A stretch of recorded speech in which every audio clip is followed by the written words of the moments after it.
Газовое топливо с каждым годом становится все более популярным. Очевидное его преимущество – дешевизна газа по сравнению с бензином. В качестве примера экономичности этого вида топлива можно привести расчет расходов по заправке автомобиля BMW X5. За 4 года эксплуатации этого внедорожника, потребляющего 20 литров топлива на 100 километрах пробега, при использовании газа экономия составляет стоимость нового кроссовера. Однако у этого вида топлива есть и другие преимущества. Очень важно то, что газ более экологичен. В его выхлопе значительно, до 6 раз, меньше вредных веществ, в том числе СО. После пуска холодного двигателя на газе можно ехать практически сразу. Не требуется длительного прогрева, как на бензине. Благодаря тому, что газовая смесь равномернее распределяется по цилиндру, двигатель работает мягче и тише. Газ не разжижает моторное масло, поэтому его можно менять реже, чем при эксплуатации на бензине.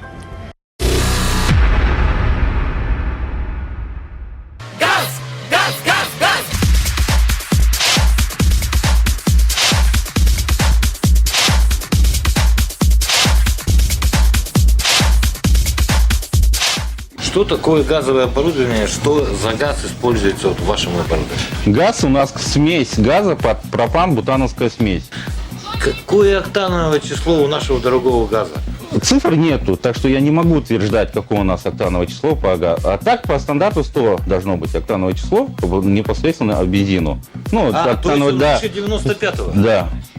И самое главное, в случае сгорания топлива играет ваше оборудование, я правильно понимаю? Да. Прежде чем мы берем машину, мы ее сначала диагностируем, машину. Мы проводим полностью диагностику машины. Допустим, клиент приходит, и у него сразу такой вопрос возникает. Вот я машину купил, вот, допустим, у меня машина 2 миллиона стоит. Я газ сюда поставлю, эксплуатация моего двигателя насколько уменьшается.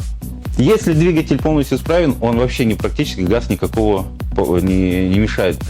То есть он не влияет на работу двигателя и на его износ, я правильно понимаю? Не влияет. Это от того, что мы на сегодняшний день имеем 4-е поколение оборудования.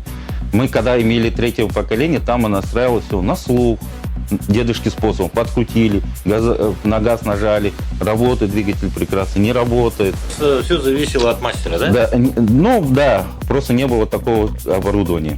Мы используем BRC, очень надежные форсунки, железо очень хорошее. Единственная, которая компания на сегодняшний день, которая выпускает форсунки мембранные. Если хотя бы человек, который немного понимает в машине, открытие форсунок идет бензиновых 2,5 до 3 миллисекунд. Есть, конечно, машины, которые работают по нижнему порогу, там 0,5 миллисекунды. Вот. Мембранные форсунки, почему они скорострельно называются, у них открытие форсунок 1,5 миллисекунд, порог нижний. И за это он может работать именно с любой машины практически. Перед нами газовый баллон. Это на определенную машину? Да, это троидальный баллон 94 литра. Производство Балл-Сити. Конструктивно мы должны клиенту предоставить такое, что он не потерял ни в салоне, ни места. Мы его будем ставить вниз вместо запаски, его практически будет не видно, и он никогда не помешает клиенту. Вообще, какие баллоны сейчас существуют? Ну, да, цилиндрический и тороидальный баллон, наружный и внутренний. Самый маленький сколько вообще?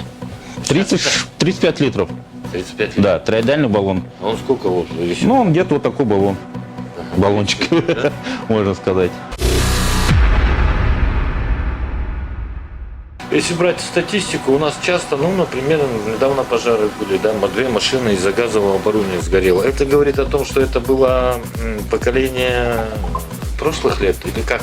Здесь зависит степень безопасности, которая установлена на оборудовании. Взять по баллону до капотной части, и самое безопасное, это, наверное, мы имеем вот этот мультиклапан. Здесь 4 степени безопасности. И чем мы можем и похвастаться, наверное, это вот, наверное, клапан вот этот, электромагнитный клапан. Так, и что он делает? Здесь у нас получается вход, выход газа. Вот. Когда магистраль или повреждение магистрали теряется давление, он срабатывает, сюда питание не приходит и блокирует газ. То есть газ не поступает? Не поступает. Не надо, раньше как ходили, мы крутили эти крутилки. Ну да, помню, Помните, может быть, да. Сейчас вот стоит вот такая прекрасная вещь, электромагнитный клапан. Сколько систем защиты? Вот первая система защиты, вот она, это клапан. Вторая система защиты кран, вот этот, который ручной, можем уже поправить, если этот. Это третья защита, которая взрывается при лету. И сами болты. Болты сделаны, ненадежные болты их. Это для чего? И они очень короткие. Болты, когда уже и клапана не сработали никакие, клапана не срабатывают, болты у них до того они доработали металл, что не выдерживают резьба. Болты просто не выдерживают, они выстреливаются. Все, и получается клапан вылетает в трояние этого газа получается. И баллон просто не взрывается. Основная часть, допустим, у многих мультиклапанов, у них крутилка стоит. У них нет электромагнитного клапана, как имеем мы, и нету сброса большого. То есть нету автоматической реакции на нарушение подачи газа, да? Нету. Мы посмотрели клапана, посмотрели баллоны. Баллоны, я так понимаю, в зависимости от марки машины, Да. И по размеру. Вот, допустим, мы баллон поставили, теперь мы ведем нашу трассу. У нас трасса, термопластик, но на сегодняшний день он не расслаивается. А он не расслаивается. Да, и выдерживание температуры минус 100 градусов. Наружная защита, потом оплетка и сам, получается, вот сама трубка, которой потечет газ. Мы довели, значит, магистраль, топливную магистраль до клапана. Вот он у нас клапан стоит. И фильтр стоит. Клапан, это для чего он нужен? Здесь вот на это стоит датчик. Это вот у нас датчик давления и температуры. От этого датчика и будет зависеть работы мультиклапана электромагнитной. Если он от этой части до баллона увидит утечку, резко упадет давление в магистрали, он даст команду в блок управления, что проходит утечка, и он блокирует. Он блокирует. Да, оттуда уже блокирует. С баллона заблокировал, и поступление газа мы не имеем. 4-е поколение, он до того, наверное, хорошо прописан, программа его, то, что водителю практически ничего делать не нужно. Вообще ничего не нужно? Да. Я помню, как мы бегали. Все делает оборудование. Вот он сделал, показал утечку. Он автоматом переведет на бензин? Да. Или же надо... Нет, он автоматом переведет на бензин, и вы даже не почувствуете, что он перешел. У вас будет единственный звуковой сигнал вам выдаст. Ну и на датчика, что вы... Кнопка. Вот верхняя лампочка, она показывает, на каком виде топлива вы едете. Либо на бензине, либо на газу. А вот нижние 4 кнопочки, если видно будет вам, она и показывает уровень топлива. Датчик своеобразный. Да. И вот вы представьте, едете, и у вас всего 2 лампочки горят, вы знаете, что у вас полбака, но у вас автомобиль перешел на бензин. Причина.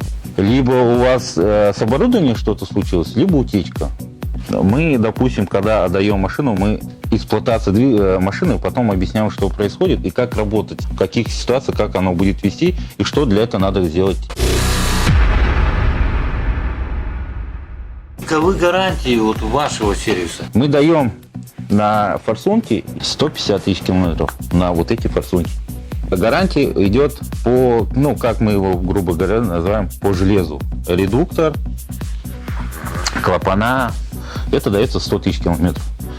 Но есть такое, как ТО. Мы вам говорим, что каждые 15 тысяч вы должны приехать на ТО. Мы даем вам сервисную книжку, где отмечаем, когда машину отдаем, километраж, дату установки, мастер, кто ставил это.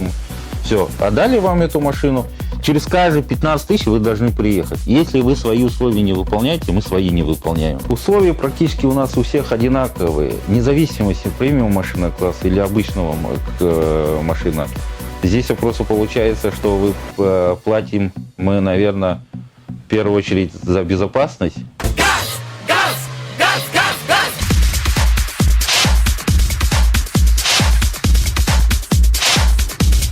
При переходе на газ, чтобы сэкономить на топливе, все-таки безопасность прежде всего.